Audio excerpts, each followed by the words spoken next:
let's just talk about some things, because we can feel that you're ripe and ready for hearing some things maybe that you haven't considered before. So we're going to ask you a series of questions. Do you believe that action is essential to creation?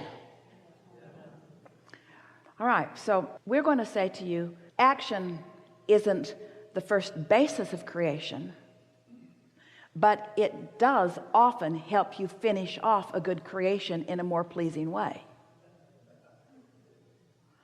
Because the more action that you offer in an arena of no resistance, the more fun you're having, the more involved you are. It's like the difference between being a spectator and being a participant, of listening to someone sing or singing, of listening to someone else's ideas and you having an idea, being a participant in your own life experience. So we're going to ask you some more questions. So, is action essential to creation?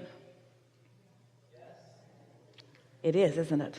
Let's make it even clearer. Is action essential to robust, delicious, tactile, see it, hear it, smell it, taste it, touch it creation? Yes, emphatically yes. What happens if you try to jump into action before you're in alignment? It doesn't work, does it? So it isn't whether action is good or not, it's when the action is best. Yes? So is action better when there's a strong need, or is action better when there's a strong desire? And by strong, do we mean painful or big? Can you feel the difference between a desire that is life-giving and exhilarating and a desire that is, we said to someone one day, we wanted to get them to talk about what they wanted, and we listed a few things to try to prime the pump, and she said, oh, I've already got that, I don't want that. I've already got that, I don't want that. And it was clear that she was associating desire with that feeling of not having. We're talking about feeling of pure desire being the feeling of anticipation, of knowing for sure that you can have this thing and you just figured out that you want it. That's that fresh desire. Do you remember that? We're asking you to go back a ways. Do you remember being a kid and wanting something and not trampling it to death with your belief that you couldn't have it? Do you remember those fresh desires? That's what we're talking about getting back to.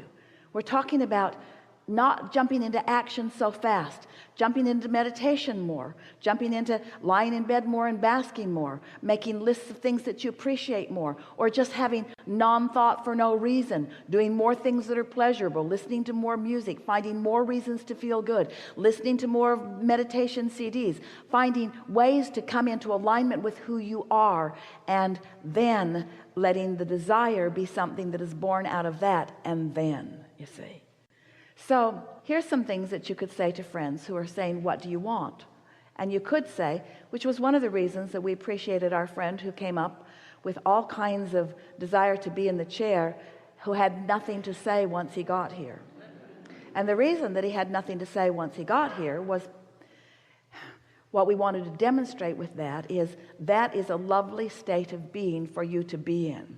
Because often when you've got an active desire, you are not in the receiving mode. It's like the question is a different vibration than the answer, and the problem is a different vibration than the solution. And sometimes when you continue to ask the question and ask the question and ask the question, or solve the problem or solve the problem or solve the problem or solve the problem, you hold yourself out of the receiving mode. And so then how does that feel? That's what we want to call your attention to. How does that feel? So if someone says to you, what do you want? And it might be somebody that you've expressed many things that you want, so they know that there are these things that you've been asking for, and they also know that you don't have them yet, and they're asking you, how's that coming? How's that coming? How's that coming? What would you think when someone says, what do you want, of giving them the answer, sort of like our friend gave us earlier? My mind's blank right now. My mind is blank right now. What do you mean? I mean, I'm not in the receiving mode, so I can't really tell you exactly what I want right now. Well, don't your needs let you know what you want? Don't you need a different car, or don't you need more money?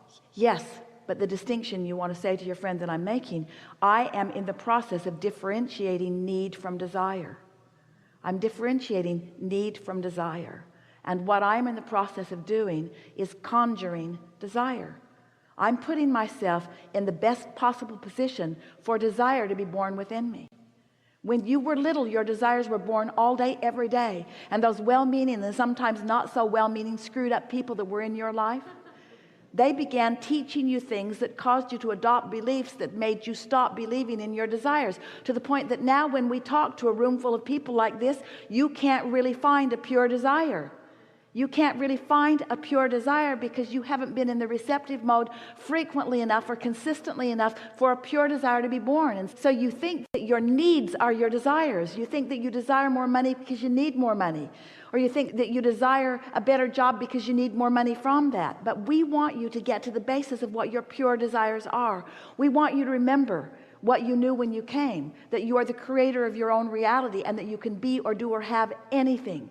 We want you to feel that fresh friskiness that comes from tuning into the vibration of who you really are. We want you to allow yourself to become your total self who has the big picture. We want you to remember that you are an uplifter and that you are a lover and that you are an allower and that you want to feel good. That's what we want for you. We want you to return to the vibrational frequency of who you really are, rather than just catching glimpses of it or snatches of it in between all of the efforting that you're doing and all the trying and comparing and struggling and defending and justifying that you are doing. We want you to awaken to the remembering of who you really are, because your inner being knows who you are. Your inner being knows who you are and knows where you stand in relationship to everything that you want. And when we talk about this vortex that you've been building, you put that together one pure facet at a time. You weren't sitting in a room with someone demanding that you tell them what you want.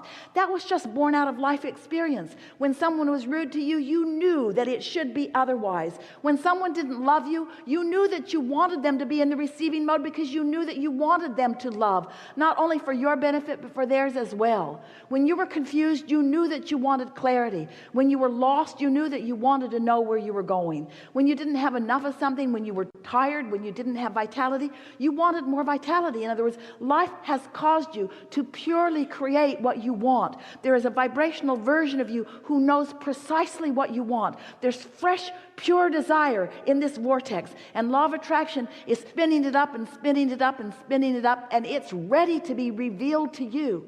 And when that desire is born within you, you think when you come to a gathering like this that you've got a long list of things that you want. You think that you came here so that you can get the things that you want out into the open, so that we can tell you what the path of least resistance is to the things that you want. And what we want to shout to you today, in a way that you will hear it like you've never heard it before, is that what you most want of all things, what you most want is to have that fresh desire. What you want is to want. What you want is to want. What you desire is to desire. You want to desire. You want to desire. You want to desire. Nothing more. You want to desire. We don't want you to want to fulfill your desire. We want you to want the desire. We want you to want the idea of the desire. We want that desire to be born within you. We want you to want that desire. We want you to feel what that fresh desire feels like. Jerry and Esther would go into a store and they would say, "Can we help you?" And Jerry would say, "We're just looking for something to want." Just looking for something to want. Well, what are you looking for? Something to want. We're looking for that thing that lights us up. We're looking here for that thing that lights us up. So our desire is to be lit up. Our desire is to be tuned into the frequency of who we are. Our desire is to be in sync with our source energy, who is in love with life, who's happy about life itself, not conditionally, unconditionally happy about life itself. We know we're stretching you into something that isn't about action, with the promise that once you get that, the delicious action will be inspired. You'll feel like calling this one and going here. You'll feel like getting in your car and going over there. You'll feel like picking this up. You'll feel like going to the bookstore. You'll feel like picking up that book. You'll feel like reading that book. You'll feel like getting online. You'll feel like clicking this link. You'll feel like looking for this search. You'll feel like putting this word in for the search. You'll be inspired to this never-ending trail of things that will surprise and delight you all along the way. You came here to live happily ever after, not just sporadically stumble upon things that feel good. You came here to consistently find things from life experience, tune into the frequency of that desire, and then systematically watch it move as a cooperative universe gives you everything that is necessary for the fulfillment, for the complete full fulfillment of. You are the creator of your own reality, and it's the creating of your own reality that is the juice of life, not the stuff that you create when you create your own reality. It's being the creator. It's the act of creation. It's the being of creativeness, not the object of attention that you create. The objects of attention that you create are only the excuse you have for creating. It's only the excuse you have for flowing. It's only the excuse you have for tapping in. It's only the excuse you have for being in the flow of that, you see. It is our desire that you begin to recognize the attention that Source is giving to you all the time. And it is our powerful desire that your powerful desire be to have a powerful desire. To be in the receptive mode, so that a fresh desire can hatch within you, and you can feel the euphoria that comes when it does hatch, and then you can watch the universe display unbelievable logistics and dynamics and ability to yield to you in great detail everything that is important to you. And the more in alignment you are, the more detail comes, and the more detail comes, the more worthy you feel, and the more worthy you feel, the more detail comes, and the more detail comes, the more worthy you feel. The more tuned in, tapped in, turned on you get, the more things are fulfilled through you, until you find yourself in this obnoxious seeming, it isn't, state of being where you feel invincible, where you know that there is nothing that you cannot be or do or have. It's just a matter of letting life help you to sift and sort it out until it's a vortex version, and then receive the inspiration, and then off you go. We would like you just for a day or two to let every desire that you think you have just lie dormant for a while. We would like you to say to the universe, I'd like to know what my true desires are. I'd like to know what I've whooped up for myself in my vortex. I'd like to know what you've been working on. I'd like to know what law of attraction has been emphasizing. I'd like to know what's swirled up there. I want to know what's ripe for the picking. I'm going to get in the receptive mode, and I'm going to start plucking what's ripe for the picking. And from this day forward, I'm only going to do those things that I really want to do. The lives that you've been living, the lives that you are living, have positioned you for a different reception than you have experienced before. So you have allowed, by that which you are, a flowing of conversation because of your receptive mode. We can't say to you what you're not ready to receive. Oh. So your receptive mode all along has been the reason for the evolution of this conversation. You get what we're saying? So sometimes you're quieter than usual. Sometimes, because of the intensity of what you're living, coupled with the desire that you are allowing, you create the perfect environment for real expansion in understanding. And that's what has taken place today.